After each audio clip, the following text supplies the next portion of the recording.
Hello बच्चों, चलिए इस वीडियो में हम लोग रियली में प्ले करेंगे नंबर्स के साथ। देखिए क्लास 6 में आपको फर्स्ट टाइम ये चैप्टर मिलता है, that is a playing with numbers. इसमें हमें क्या पढ़ना होता है? डिविजिबिलिटी रूल्स पढ़ने होते हैं और कई सारे कंसेप्ट्स पढ़ने होते हैं, बट हम केवल उनको पढ़ लेते हैं, उनको समझते नहीं है, उनको उन पे कभी हम लोग डिस्कशन नहीं करते हैं, जिस कारण से हमें उसमें रियली में प्लेइंग का कंसेप्ट या फीलिंग नहीं आता है। तो चलिए इस वीडियो में हम लोग देखते हैं कि हम लोग कैसे नंबर के साथ प्ले कर सकते हैं। देखिए हम लोग क्या देखेंगे, उसकी लॉजिकल एक्सप्लेनेशन देखेंगे, जिससे कि आप बहुत सारे मेंटल मैथ्स के भी क्वेश्चंस इजीली कर पाएंगे। ठीक है, और ये यूजफुल होगा क्लास 6, 7, 8। अक्सर आपको डिवाइड करने की जरूरत पड़ती है ना, मेंटल मैथमेटिक्स की जरूरत पड़ती है, तो हम लोग इन सब चीजों पे डिस्कशन करेंगे।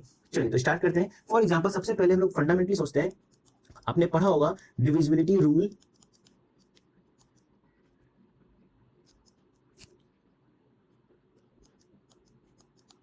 डिविजिबिलिटी रूल बाय या of 2, divisibility rule of 2।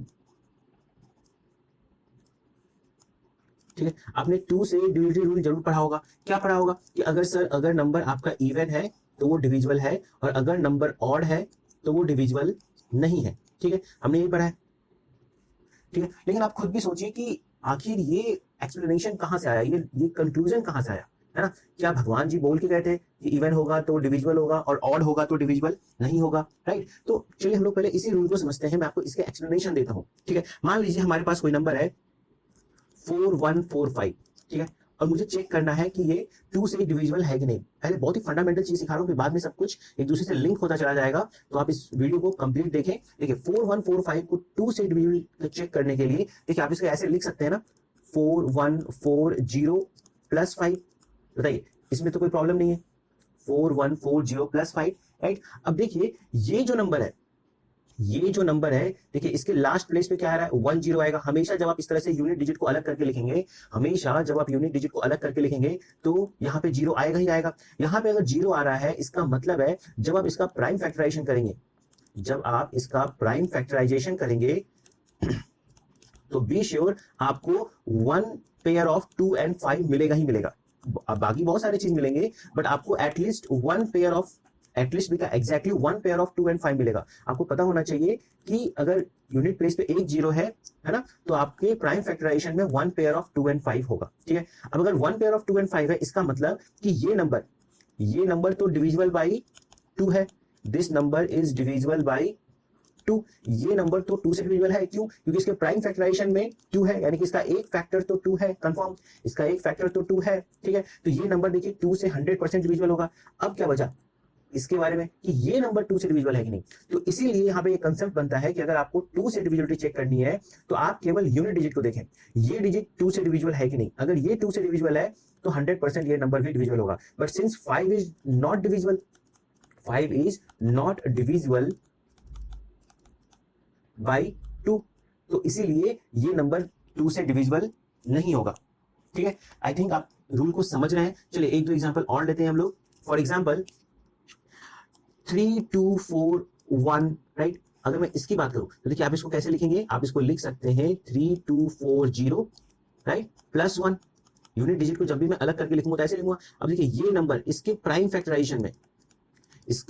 Factorisation में आपको 2 and 5 मिलेगा ही मिलेगा, है ना? इसीलिए ये नंबर 100% 2 से डिविजिबल होगा। This will be divisible by 2। ठीक है, तो ये तो डिविजिबल है। अब आपको किसको चेक करना पड़ेगा? अब आपको केवल इससे चेक करना है। 1 इज नॉट डिविजिबल, ठीक है, तो इसीलिए ये कंप्लीट नंबर डिविजिबल नहीं होगा। ये तो कोई डिविजिबिलिटी की बात। अब देखिए यहाँ से पहले मेंटल मैथ्स का एक क्वेश्चन डिस्कस करते हैं। अगर किसी को इस डिविजिबिलिटी रूल के बारे में नहीं पता हो तो देखिए ये क्वेश्चन नहीं कर सकता है। अगर मैंने एक क्वेश्चन आपसे पूछा कि एक नंबर है 31xy231454, ठीक है, और 3, ठीक है, मैंने पूछा कि इस नंबर को अगर मैं 2 से डिवाइड करूंगा, तो बताइए रिमाइंडर क्या बचेगा? What will be my reminder? अगर मैं इस बड़े से नंबर को 2 से डिवाइड करूंगा तो what will be my reminder? देखिए बहुत सारे बच्चे तो ये कहेंगे कि सर हमें तो नंबर ही नहीं दिया हुआ है, हमारे पास तो नंबर ही कंफर्म नहीं है कि नंबर क्या है, मैं इसको कैसे निकालूंगा, डिवाइड भी नहीं कर पाऊंगा, है ना? तो बच्चा वहां पे कंफ्यूज होगा। लेकिन जिसने अगर डिविजिबिलिटी रूल अच्छे से समझा है, पढ़ा है, तो कहेगा कि अगर 2 से डिविजिबिलिटी चेक करनी है मुझे, तो मुझे इन सब नंबर से कोई फर्क नहीं पड़ता है ना?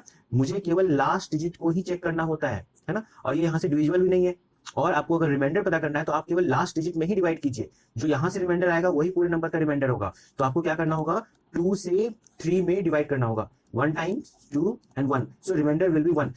आप यहाँ पे एक्स और वाई की कुछ भी वैल्यू ले लीजिए, जब भी आप 2 से डिवाइड करेंगे तो रिमाइंडर आपको 1 ही मिलेगा। ठीक है, ये मैंने आपको फर्स्ट सिंपल चीजें बताई है। अब देखिए इसी को हम लोग थोड़ा सा एक्सटेंड करते हैं। चलिए देखिए, जैसे कि आपने, मैं यहाँ पे लिख देता हूँ डिविजिबल, है ना, देखिए 2 से बाई, अगर मैं 2 से डिविजन की बात करूं तो आप लास्ट डिजिट देखते हैं, आपने ये अपने बुक में पढ़ा है ना, लास्ट डिजिट 2 से डिविजिबल होगा तो वो नंबर डिविजिबल हो जाएगा। 4 का रूल आपने पढ़ा है लास्ट 2 डिजिट्स के बारे में, है ना, कि लास्ट 2 डिजिट्स अगर डिविजिबल है 4 से तो वो नंबर डिविजिबल होगा। 8 के लिए आपने पढ़ा है लास्ट 3 डिजिट्स अगर 8 से डिविजिबल है तो वो नंबर 8 से डिविजिबल होगा। 16 के लिए उसी तरह से आप लिखेंगे लास्ट 4 डिजिट्स अगर आपके डिविजिबल हैं तो पूरा नंबर भी डिविजिबल होगा, है ना। इसी तरह से आप कंटिन्यू कर सकते हैं। तो ये बेसिकली देखिए कंसेप्ट क्या है ना, आप इस तरह से आगे भी ले सकते हैं, राइट। देखिए कंसेप्ट 2 का तो कंसेप्ट मैंने आपको समझा दिया, सेम कंसेप्ट बाकी सारे नंबर में भी लगेगा, है ना। चलिए देखिए, मान लीजिए मैंने एक नंबर लिया है 31454, ठीक है, और मुझे चेक करना है 4 से, मुझे चेक करना है डिविजिबिलिटी बाई 4। तो हम क्या करेंगे बच्चों, देखिए अगर मैं इसके लास्ट के 2 डिजिट्स को अगर बाहर करूं, लास्ट के 2 डिजिट्स को अगर मैं सेपरेट करना चाहूं तो कैसे लिखूंगा, अगर लास्ट के 2 डिजिट्स को सेपरेट करूंगा तो इसको लिखूंगा 31400 प्लस 54, ऐसा ही लिखूंगा। अब ध्यान से देखिए, ये जो नंबर है, ये जो नंबर है ना, इसके लास्ट में कितने जीरो है, 2 जीरो है, यानी इसके प्राइम फैक्टराइजेशन में आपको 2 इंटू 5 के 2 पेयर्स मिलेंगे ही मिलेंगे, है ना। जितने जीरोज होते हैं उतने 2 एंड 5 के पेयर्स बनते हैं। क्यों, इसका भी देखिए लॉजिक है। 10 जो नंबर होता है बच्चों, ये केवल और केवल 2 इंटू 5 से ही बन सकता है। केवल यही 2 प्राइम नंबर्स हैं, मैंने क्या बोला है, यही 2 प्राइम नंबर्स हैं जिनका प्रोडक्ट आपको 10 देता है। बाकी ऐसे दुनिया में कोई भी प्राइम नंबर नहीं है जिनका प्रोडक्ट आपको 10 दे सकता है। ठीक है, आप इसको चेक करिए और कमेंट्स में बताइए अगर आपको ऐसा कोई नंबर मिलता है तो। ठीक है, तो यहाँ पे देखिए लास्ट में 2 जीरो है, इसका मतलब 2 एंड 5 के 2 पेयर्स बनेंगे। ठीक है, 2 एंड 5 के 2 पेयर्स बनेंगे। अगर इसको भी कंबाइन करके मैं देखूं तो क्या हो जाएगा, 4 इंटू 25 हो जाएगा, यानी कि ये नंबर 4 से तो डिविजिबल 100% होने वाला है, यानी कि ये नंबर 100% 4 से डिविजिबल होने वाला है, डिवाइडेड, है ना, divisible by 4, 100% it will be divisible by 4, it will be divisible by 4, 100%। तो इसे तो हमें चेक करने की जरूरत है, तो हमें किसे चेक करना पड़ेगा, हमें चेक करना पड़ेगा इस 54 को। क्या 54 4 से डिविजिबल है, आपको इसको चेक करना पड़ेगा। अगर 54 4 से डिविजिबल है तो ये कंप्लीट नंबर भी 4 से डिविजिबल होगा, और अगर नहीं है तो नहीं होगा। प्लस ये भी बता देता हूं, अगर आपको इसके रिमाइंडर की बात की जाए कि अगर मैं 4 से डिवाइड करूं तो what will be its reminder, तो आपको केवल इसे डिवाइड करके चेक करना है कि इससे डिवाइड करने से क्या आएगा। तो 4 से हम लोग 54 को डिवाइड करके देख लेते हैं, 1 time 4 1 14, 3 time 2, so its reminder will be 2। एक तो ये भी पता चल गया कि ये डिविजिबल नहीं है, और ये भी पता चल गया कि अगर मैं इस नंबर को 4 से डिवाइड करूंगा तो इसका रिमाइंडर क्या आएगा, 2। ठीक है, इसी तरह से देखिए 8 का भी डिविजिबिलिटी रूल बनेगा। विद द सेम लॉजिक हम लोग 8 का भी डिविजिबिलिटी रूल डिस्कस कर सकते हैं। चलिए मैं आपको फ्रेश पेज पे दिखाता हूं। देखिए मान लीजिए मैंने एक नंबर लिया 13415, ठीक है, और अगर मुझे इसे चेक करना है बाई 8, ठीक है, डिविजिबिलिटी बाई 8, ठीक है, तो 8 कैसे, तो लास्ट के 3 डिजिट्स, हम इसके लिए क्या करते हैं, लास्ट 3 डिजिट्स। इसके भी देखिए लॉजिक है, बताता हूं आपको। देखिए तो इसको लास्ट 3 डिजिट अगर मैं बाहर करूंगा तो कैसे लिखूंगा, 13000 प्लस 415, ठीक है। अब इसके देखिए इस नंबर के लास्ट, है ना, 3 प्लेसेस पे आपके 3 जीरो है, इसका मतलब 2 into 5 and 2 into 5 and 2 into 5 ये मिले ही होंगे। इसके प्राइम फैक्टराइजेशन में ये 3 पेयर्स आपको मिलेंगे ही मिलेंगे, यानी कि बेसिकली इट इज 8 इंटू 125, यानी कि ये नंबर 8 से भी डिविजिबल है और 125 से भी डिविजिबल है, यानी कि this number is divisible by 8 and 125 both, है ना। तो इसका मतलब अगर मुझे 8 से डिविजिबिलिटी चेक करनी है तो मुझे इस नंबर को चेक करने की जरूरत नहीं है, मुझे इस नंबर को चेक करना पड़ेगा, क्या ये नंबर 8 से डिविजिबल है। अगर ये 8 से डिविजिबल है तो पूरा नंबर 8 से डिविजिबल है। उसके अलावा अगर आपको रिमाइंडर की बात की जाए तो केवल आपको इसमें डिवाइड करके देखना है, ठीक है। तो चलिए हम लोग देखते हैं 8 से 415 को डिवाइड करके 7, तो यानी कि इस पूरे नंबर को अगर डिवाइड किया जाए 8 से तो हमें रिमाइंडर क्या मिलने वाला है, 7 मिलने वाला है। तो देखिए आप आई थिंक समझ गए होंगे कि 2 का डिजिट रूल क्या है। अब देखिए यहाँ पे लास्ट डिजिट, लास्ट 2 डिजिट कैसे आ रहा है। देखिए बेसिकली 2 क्या होता है, 2 होता है 2 रेज़ टू पावर 1, यानी कि लास्ट 1 डिजिट। 4 को क्या लिखेंगे, 2 रेज़ टू पावर 2, यानी कि लास्ट 2 डिजिट। 8 क्या होता है, 2 रेज़ टू पावर 3, यानी कि लास्ट 3 डिजिट। 16 क्या होगा, 2 रेज़ टू पावर 4, यानी कि लास्ट 4 डिजिट। ठीक है। अब जो कंसेप्ट आपने 2 के लिए पढ़ा है, सेम कंसेप्ट आपका 5 के लिए भी होता है। क्यों? क्योंकि 10 जब भी बनता है 2 और 5 दोनों से बनता है ना। जैसे कि ये नंबर देखिए 4 से अगर डिविजिबल है तो 25 से भी डिविजिबल होगा, राइट। अगर ये नंबर 4 से डिविजिबल है तो 25 से भी डिविजिबल होगा। उसी तरह से देखिए अगर ये नंबर 2 से डिविजिबल है तो 5 से भी डिविजिबल होगा, है ना। और जस्ट अ मिनट, देखिए, और अगर कोई नंबर 8 से डिविजिबल है, अगर कोई नंबर 8 से डिविजिबल है तो 125 से भी डिविजिबल होगा, है ना। देखिए आपको यहाँ पे 2 के पावर क्यूब मिलेगा तो 5 रेज टू पावर क्यूब भी मिलेगा, है ना। तो यानी कि आप एक साथ देखिए 5 के भी रूल को कंट्रोल कर सकते हैं। अगर आपको 5 की डिविजिबिलिटी चेक करनी है, 5 की डिविजिबिलिटी चेक करनी है तो आप लास्ट डिजिट को ही देखते हैं। लास्ट डिजिट अगर 5 से डिविजिबल है तो वो नंबर डिविजिबल होता है। अगर आपको 25 से डिविजिबिलिटी चेक करनी है तो हम क्या चेक करते हैं? Last 2 digits. अगर आपको 125 से चेक करनी है तो आप क्या करेंगे? Last 3 digits. ठीक है बच्चों, तो आप आई थिंक समझ रहे होंगे कि डिजिटल रूल का फंडामेंटल कंसेप्ट क्या है।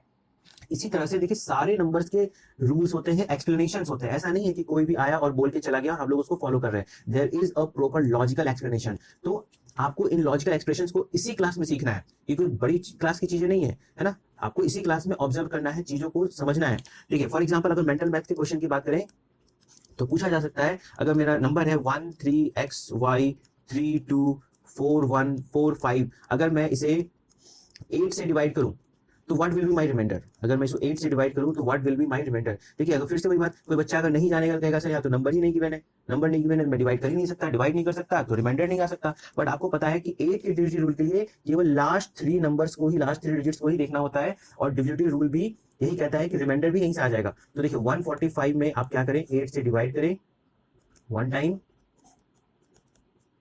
राइट, 8 टाइम्स 1, यानी कि इस पूरे नंबर को अगर डिवाइड किया जाए तो रिमाइंडर क्या आएगा? 1 आएगा।